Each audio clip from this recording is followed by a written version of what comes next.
আজকে হচ্ছে আমাদের 21 দিন। তোরটা বেশি পাজল হয়ে গেছিলাম অ্যাকচুয়ালি, শরীরটা হঠাৎ করে না বিকাল থেকে একটু খারাপ করেছে। বলি বাবা কত কিছু ফেলে দিচ্ছে।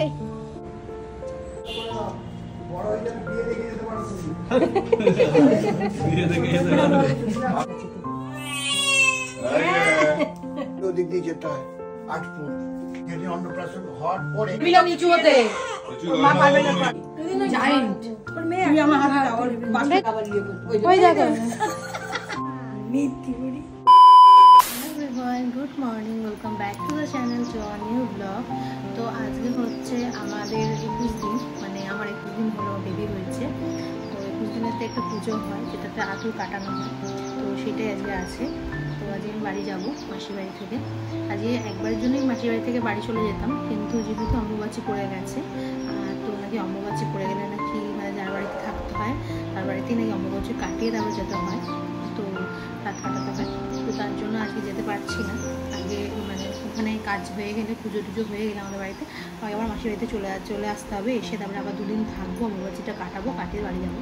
তো জানি না এসব নিয়ম আছে, সবাই বলছে, তো তার জন্য আমাকে শুনতে হবে, এগুলো কিছু করার নেই। যেহেতু আজ 21 দিনে আঁতুর কাটানো হবে, আমার নখ কাটা হবে, ওর নখ কাটা হবে। ওর নখ একবার কাটানো হয়ে গেছে 9 দিনে, যেদিনকে আমি এসেছিলাম মাসির বাড়িতে, আবার আজকে কাটানো হবে। তো যেদিনকে ওর 6 দিন ছিল সেদিনকেও পুজো করা হয়েছে, সরস্বতীর পুজো হয় সেদিনকেও ভেবেছিলাম ব্লগ করবো, কিন্তু সেদিনকে ব্লগ করতে পারিনি, কারণ সেদিনকে আমি এতটা বেশি পাজল হয়ে গেছিলাম অ্যাকচুয়ালি, শরীরটা হঠাৎ করে না বিকাল থেকে একটু খারাপ করেছে।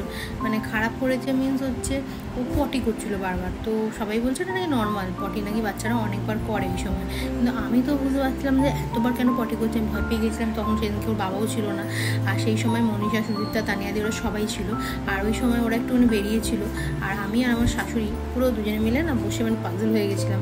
হ্যাঁ, তো আমি তো ভেবেছিলাম ব্লগ করবো, কিন্তু ওই কারণে না ওর মানে ওর টেনশনে আমি ব্লগটা করতে পারিনি, যে কেন এরকম করছে, কেন একবার পটি করছে, কেন কাঁদছে।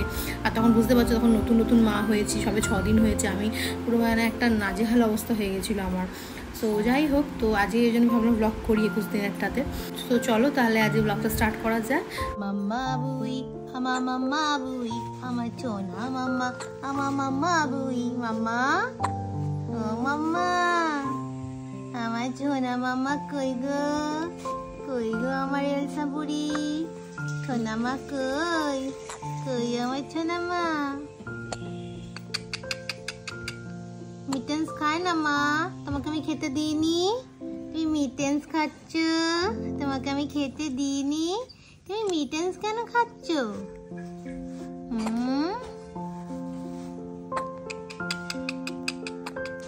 সোনা মা, আমার সোনা মা তো কই গো, যক্ষের ধানটা কই, আমার যক্ষের ধান তুমি, বলি বাবা। হে ভগবান, এখানে দেখো কাণ্ড কি করেছে তোজো, সব জিনিসপত্র নিচে ফেলে দিয়েছে। মাসি দেখছে কিছুটা ফেলছে, আর তখন ওকে জিজ্ঞেস করছে এই কি ফেললি রে, তখন বলছে রিমোট ফেলেছি। এবার মাসি নিচে রিমোটটা আনতে গেছে, নিচে রিমোট আনতে গিয়ে দেখে নিজের স্কুল ড্রেস থেকে শুরু করে বিছানার চাদর, জলের বোতল 2 দিন থেকে খুঁজে পাওয়া যাচ্ছে না, সেই জলের বোতল, নিজের খেলনা, মানে অনেক কিছু নিচে পড়ে আছে। 2 দিন আগে তো রিম্বোর পুরো স্কুলের সার্টিফিকেট ফেলে দিয়েছিল, জলে গড়াগড়ি খাচ্ছে, কিছু নিচে পড়েছিল। আবার তার 2 দিন পরে আবার এইগুলো সব দেখছে পড়ে আছে। মানে যখনই ও সময় পায় সব কিছু নিচে ফেলে দেয়। রিম্বো ছোটোবেলায় এরকম ছিল, সব কিছু নিচে ফেলে দিত। এই পুকুরটার মধ্যে যে কত কিছু এখনও পাওয়া যাবে, রিম্বো ফেলে দিয়েছে তার নেই ঠিক। আর সেম হয়ে গেছে তোজো রিম্বোর মতোই, সব জিনিসপত্র নিচে ফেলে দেয়। দেখতে পাচ্ছ ইয়েলো কালারের স্কুল ড্রেসটা পরে আছে, আর এই চাদরটা সাদা রঙের, কি অবস্থা।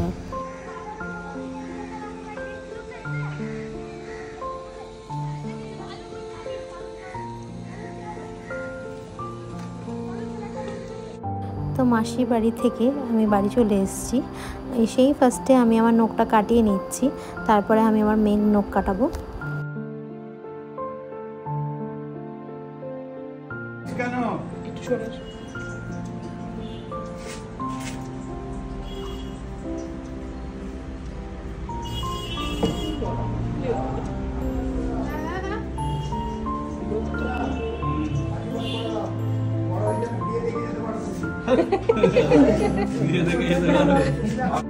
নখ কাটানোর পর আমি তারপরে চান করতে চলে গেলাম, আর আমার মেয়েকেও চান টান করিয়ে ওকে ড্রেস পরাচ্ছিল।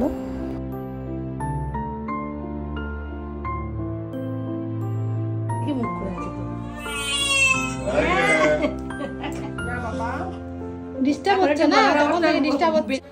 সো বাড়ি আমি চলে এসেছি, অনেকক্ষণ হয়ে গেল। আমি আসার সময় আর ভিডিও করে উঠতে পারিনি, তার কারণ হচ্ছে আমার হাতে ও ছিল আর ওর বাবাও সামনে ছিল না যখন আমি ঢুকছিলাম। ওর বাবা অ্যাকচুয়ালি আমাকে নামিয়ে দিয়ে বললো তুমি যাও, আমি একটা দোকান থেকে জিনিস নিয়ে আসছি।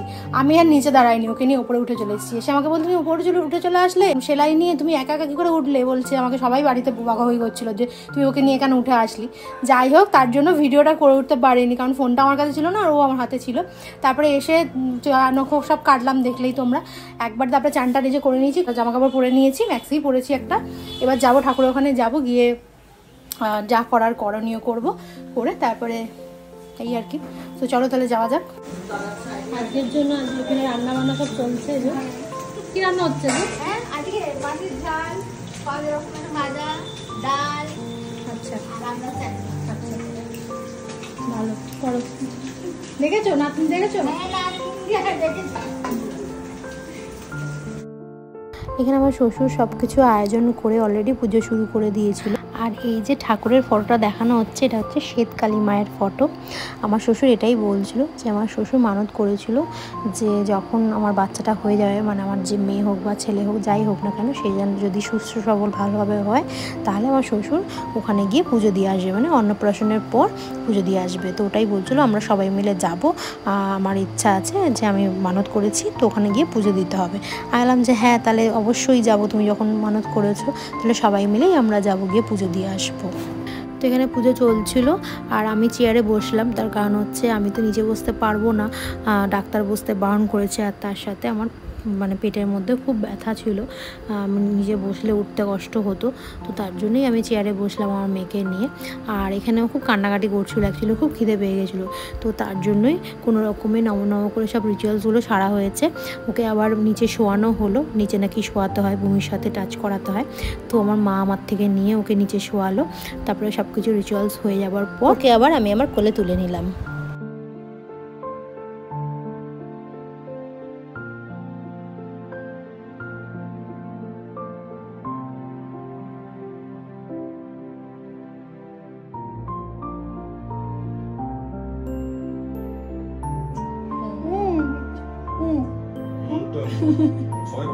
হ্যাঁ, বাচ্চা নাম করে কত রকম করে মনে আছে তো, যে তুমি কোলে নিয়েছিলে, এসে করছিল, ফটো আছে, করছি সব বাচ্চা। বৌমা, ও বৌমা, ওকে দিয়ে দাও, ও ধুয়ে ধুয়ে ধুয়ে ধুয়ে কি দেবো?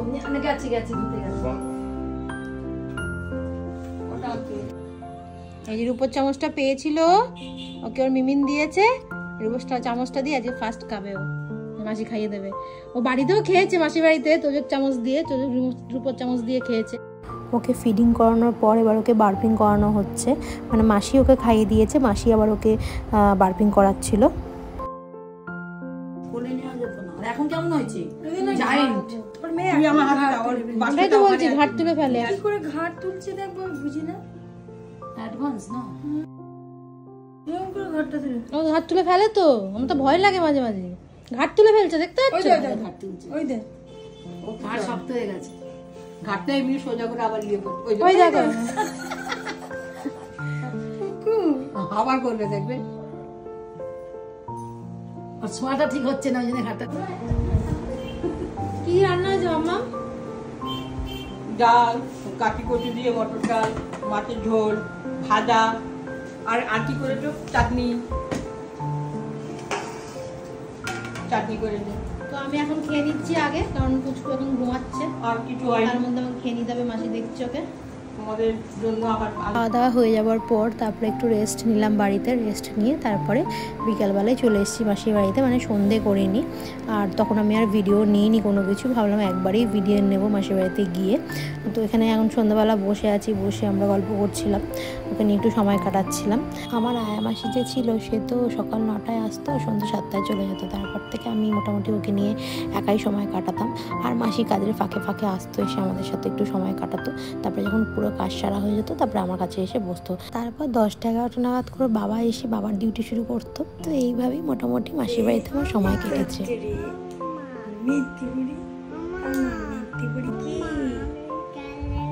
এটা খেলনা নয়, এটা রুমাল, এটা রুমাল, রুমাল, রুমাল।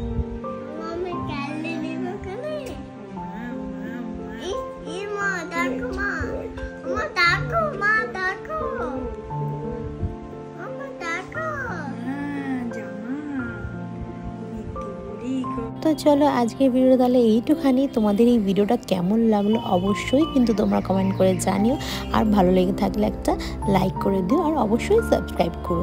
আর যারা ফেসবুক থেকে দেখছো তারা কিন্তু একটা ফলো করে দিও।